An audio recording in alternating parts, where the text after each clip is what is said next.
जहां तक रहा गठबंधन का सवाल, तो उसका तो अंतिम संस्कार नीतीश कुमार ने पहले ही कर दिया। आदरणीय नरेंद्र मोदी जी से पहली बार मिला। प्रधानमंत्री जी के ऊपर निश्चित ही किसी दैवीय शक्ति की कृपा है। उस एहसास को मैं शब्दों में बयान नहीं कर सकता हूं। श्री कल्की धाम के शिलान्यास समारोह का निमंत्रण देने में माननीय प्रधानमंत्री जी को गया था। मैं उनका आभार व्यक्त करता हूं, मेरे निमंत्रण को स्वीकार किया। भारत के प्रधानमंत्री जी से मिलना कोई गुनाह नहीं है, और यदि ये गुनाह है तो मैं इस गुनाह की सजा भुगतने के लिए तैयार हूं। तो नरेंद्र मोदी से मिलकर कैसा लगा? उनके विचारों से किस तरीके से आपको उनको लगा देख के बात करते हैं? देखिए, मैं आदरणीय नरेंद्र मोदी जी से पहली बार मिला, और मुझे ये कहने में कतई संकोच नहीं है कि प्रधानमंत्री जी के ऊपर निश्चित ही किसी दैवीय शक्ति की कृपा है। जो अनुभूति मुझे उनसे मिलकर हुई है, उसके बाद मैं ये कह सकता हूं कि वो एक दैवीय शक्ति के प्रतीक हैं। उस एहसास को मैं शब्दों में बयान नहीं कर सकता हूं। उस एहसास को शब्दों में परिभाषित नहीं किया जा सकता है। गुरुजी, आपकी पहचान एक कांग्रेसी नेता के तौर पर होती है, किस तरीके से देखते हैं आपको फील्ड में? मेरी पहचान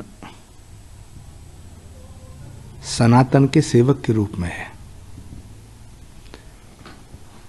मैं भारत के साथ हूं और सनातन के साथ हूं, और सनातन वो धर्म है जो सत्य है, जो शाश्वत है। कल आपकी मुलाकात प्रधानमंत्री जी से हुई, क्या कहेंगे उसके लिए? श्री कल्की धाम के शिलान्यास समारोह का निमंत्रण देने में माननीय प्रधानमंत्री जी को गया था। मुझे खुशी है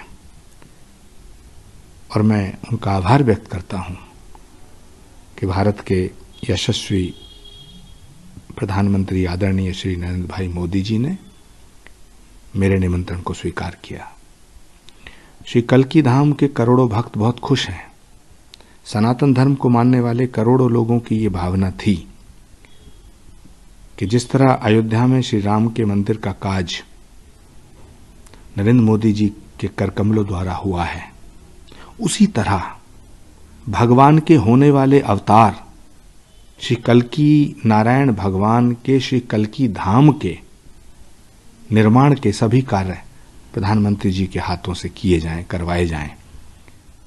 करोड़ों भक्तों की भावनाओं का सम्मान करते हुए प्रधानमंत्री जी ने इस निमंत्रण को स्वीकार किया है। इसके लिए हम उनके आभारी हैं, हम उन्हें साधुवाद देते हैं। कल एक सोशल मीडिया पर एक वायरल भी हो रहा था, कुछ पोस्ट है कि आपको कांग्रेस से बर्खास्त कर दिया गया, निकाल दिया गया। ये सवाल तो कांग्रेस से पूछो। लेकिन सर, आप इतने पुराने कांग्रेस नेता हैं और इस तरीके की ट्वीट आना, उसके बाद फिर उनकी तरफ से कोई रिएक्शन ना आना। मुझे इस पे कुछ नहीं कहना है। ये फैसला कांग्रेस को करना है, ये फैसला कांग्रेस नेतृत्व को करना है। कुछ लोग सर ये भी कह रहे हैं कि ये आने वाला भविष्य दिख रहा है कि जब आप प्रधानमंत्री से मुलाकात कर रहे हैं, पहली बार आप लोगों ने मुलाकात की है, कहीं ऐसा तो नहीं कि आप कहीं चुनाव को देखते हुए भी मुलाकात करने जा रहे हैं? भारत के प्रधानमंत्री जी से मिलना कोई गुनाह नहीं है। प्रधानमंत्री जी को श्री कल्की धाम के शिलान्यास समारोह में आमंत्रित करना भी गुनाह नहीं है,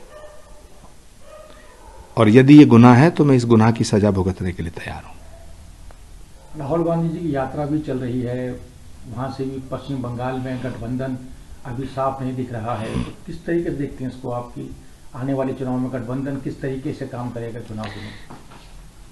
मैं आज इस पवित्र मौके पर, जहां हम सब लोग बड़े प्रसन्न हैं कि श्री कल्की धाम के मंदिर का शिलान्यास हो रहा है, माननीय प्रधानमंत्री जी ने हमारा निमंत्रण स्वीकार किया है, इतनी अच्छी अच्छी बातें, इतने अच्छे अच्छे पलों में किसी भी इस तरह की घटिया बात पर मैं चर्चा नहीं करना चाहता। जहां तक रहा गठबंधन का सवाल, तो उसका तो अंतिम संस्कार नीतीश कुमार ने पहले ही कर दिया। ज्ञानवापी मामले में भी अब वहां पे पूजा पाठ शुरू कर दिया गया है। मुस्लिम पक्ष एक तरफ इसका विरोध कर रहा है और वहीं दूसरी तरफ हिंदू पक्ष इस चीज को लेकर उत्साहित है कि वहां पर भगवान शिव की पूजा आराधना शुरू की जा रही है। देखिए, हमारे शास्त्रों में एक सूत्र आता है, प्रत्यक्षम किम प्रमाणम। यानी प्रत्यक्ष को प्रमाण की आवश्यकता नहीं होती है। और भारत एक बहुत बड़ा लोकतांत्रिक देश है, यहाँ एक न्यायपालिका है, न्यायपालिका पे भरोसा करना चाहिए। जो फैसला न्यायपालिका करेगी उसका हमें सम्मान करना चाहिए, परेशानी काहे की है।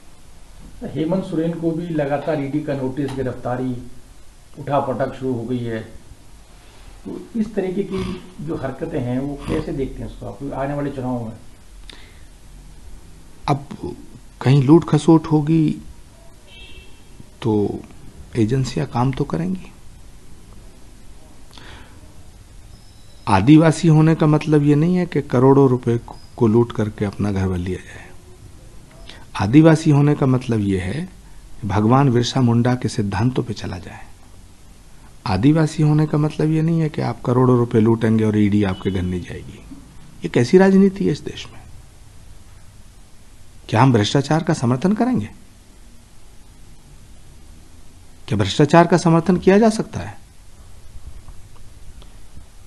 तो आप मानते हैं कि सही कदम ईडी का कि उनकी गिरफ्तारी को लेकर, और सरकार भी वहां बदलने जा रही है? मैं ये नहीं कहता ईडी सही है ईडी गलत है। मैं कहना चाहता हूं भ्रष्टाचार करना गलत है। और इस देश में अदालत है, कोर्ट है, न्यायपालिका है, उस पर फेथ कीजिएगा, उसका सम्मान कीजिएगा, भरोसा रखिएगा। अगर आप निर्दोष होंगे तो आप छूट जाएंगे।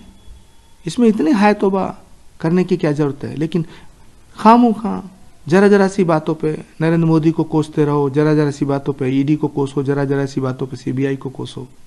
देश की एजेंसियों को क्यों कोसते हो भाई? राहुल गांधी जी को भी इंट्रोगेट किया था ईडी ने, सोनिया जी को भी इंट्रोगेट किया था, तो इसमें कौन सी आफत आ जाएगी? है? आप सामना करें, जांच का मुकाबला करें, दूध का दूध, पानी का पानी हो जाएगा। इस रोने धोने से क्या होगा?